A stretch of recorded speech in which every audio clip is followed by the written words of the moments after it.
Hey, it's Ethan here at eTrailer. Today we're going to be taking a look at the Kuat Sherpa Hitch Bike Rack.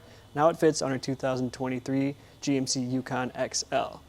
It is a 2-bike platform style bike rack capable of supporting up to 40 pounds per bike, holding our bike primarily by this wheel hook here and one additional strap at the bottom.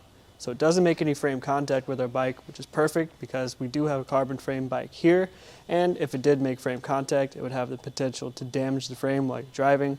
And for alternative style frame bikes, it'll work as well.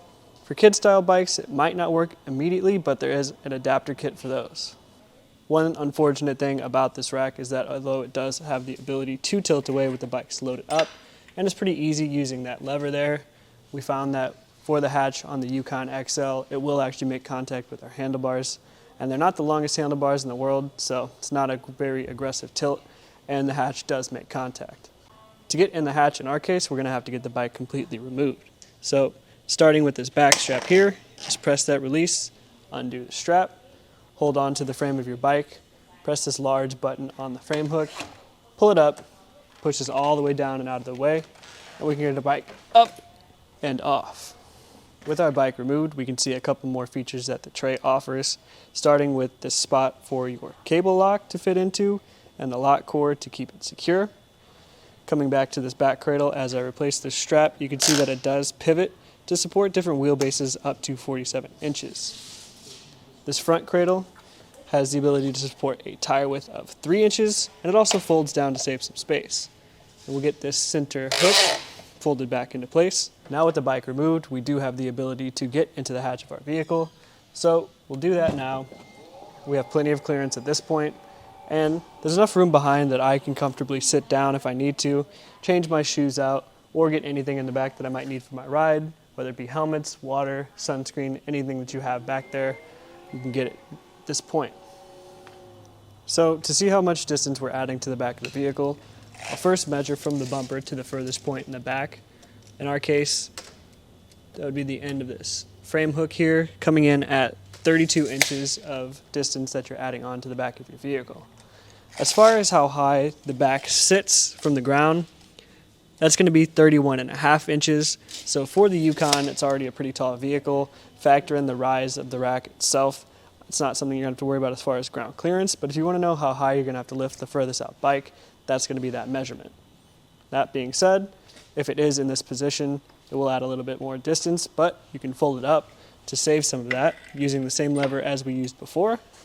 You hear it click into place, and now we can see how much space we're saving. So from the bumper to the furthest point back now is about 14.25 inches, and this hook does sit a little bit close, so I'll let you know how close exactly. You still have about 3 inches from there, and Kuat makes their racks very strong, so I'm not going to be worried about that. As far as ground clearance goes to our shank in the folded up position, you still have 22 inches, but it is just a straight shot out, so however high your Yukon sits is how high the bike rack is going to sit. If you were to live with the rack in this position, it covers up just a little bit on the back of your vehicle. Your license plate, I think, is still mostly visible from most angles. Your backup camera will probably be at least halfway obstructed. There's gaps here and there that you'll be able to see through. Your taillights are fully visible and doesn't come anywhere close to the window of your rear either. The rack uses a 2-inch shank that fits into our 2-inch receiver. It's held in place by this pin with the lock on the end of it, and it's all secured by this anti-rattle knob here at the end. Tighten that down, and as you can see, there's almost no shake in the rack itself. Overall, the Kuat Sherpa is definitely a really nice looking bike rack. Not only does it come in this gunmetal gray, but you have the pearl option as well as a black option available as well. So if aesthetics are something that's important to you and you want to color match it to your car, this is a really solid bike rack.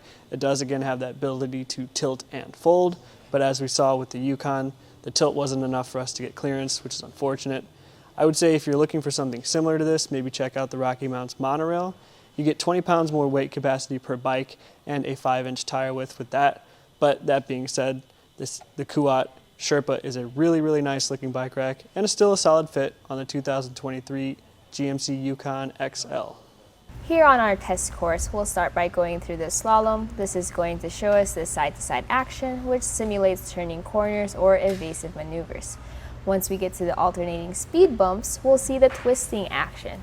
This will simulate hitting a curb or a pothole or driving over uneven pavement.